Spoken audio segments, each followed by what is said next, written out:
Bruce, I couldn't agree with you more, you know. And when you speak about the mana, or the power, you know, I think people out there have to recognize that it's not so unlike the human experience, you know. As precious as a baby is precious a person who has lived a long life and a rich life and has much to teach. And I think the way we feel sometimes about our kupuna is we can attribute to our special historic sites, in this case a ship. She's a wise old lady who's seen a lot, and she has lots to teach if you'll only just come and take care of her, just give her a little tender loving care. And that's all, you know, she's asking for. And you know, she brings the magic into kids' eyes. I mean, you never know how many young children have been inspired to go into maritime because they went to the Falls of Clyde. I'm sure there have been a number. And you know, I can't even imagine the Aloha Tower area, which, you know, we are trying to promote as a visitor destination, without the Falls of Clyde. I mean, I think that's what draws people there. They go, wow, you know. And as you say, it puts us in that category of truly cities that are interesting. You know, it's one thing to have beauty. That's important. That's important, but we don't have a complete monopoly. There are places that have natural beauty as well. I think ours is unmatched too, but you know, there are places that also share beauty. Another layer of attractiveness is the interesting part of it. What's the history? What's the relevance? What's that other side? And it almost reminds me of a diamond. How does a diamond shine, but yet through its facets? It would never shine if it had not different facets. It's the facets that helps a diamond to shine. And one of the big facets of travel now is eco-travel and cultural travel. People want to experience. They'll actually go and work on a farm or pick their own fruit or volunteer to save wildlife.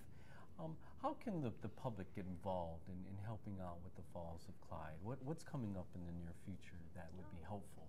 Well, the falls is more likely than not going to be going into dry dock in the mid to latter part of July of this year.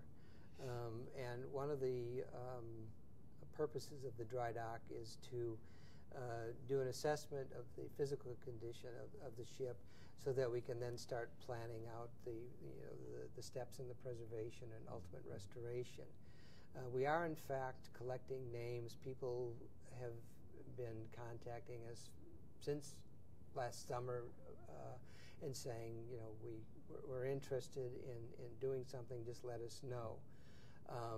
So the timing on that will probably be sometime after the dry dock, when we can lay out a firm plan. As I mentioned earlier, when we want to start developing people with skills, you know, that they can use in the work on the ship.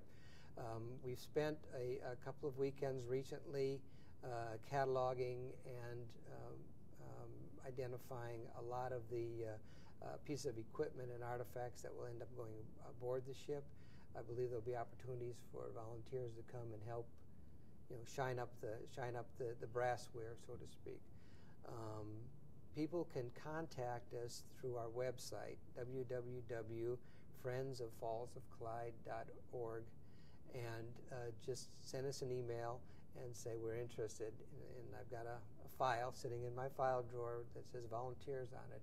And so we're collecting those names, and as the appropriate time comes, we definitely will be contacting anybody who's interested. Fabulous. Oh, well, thank you, Bruce.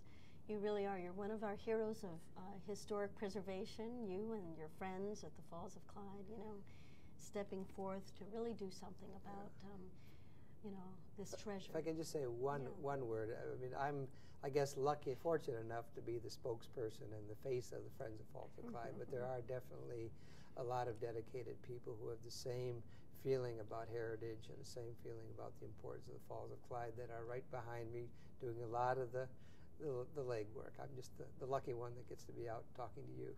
Oh, well, thank you. Thank you for joining us. Michael, you have Well, you know, I What was just one I of just the would like to mentions? see her sail again, and for any ship that is the ultimate. To not just sit in the dock, but you know, if it's a Harley, it's got to get out of the garage. If it's a surfboard, it's got to get on a wave. So this ship, we want to see her sail again someday. And I believe that there were some pictures, and I'm not quite sure how they're going to be shown, but we do have a historical picture of the falls at sea under full sail, and we've got a picture of her, you know, basically when she was initially restored in the 70s. right there. Yep, That's there right. we go. That's the historical picture. Oh, and I love Looking your brilliant. shirt. Yeah, thank you. I gotta yeah. get one for my husband. Well, I'll get one of those. And here she is when she was sitting at the museum, partially restored. You see that the you know, the masts are all up, and then I think the next one, unfortunately, is going to be a picture of what she looks like now with the with all the rigging and stuff down. But I did want to end with another picture of her with the masts up, and this is what we really are looking to get her back in that condition. Perfect. Well, thanks again, Bruce, and thank you for joining us. We're so grateful that you've made the time and grateful that you've stepped up to the plate to try to save one of Hawaii's treasures. It's been my pleasure. Thank you. Thank you.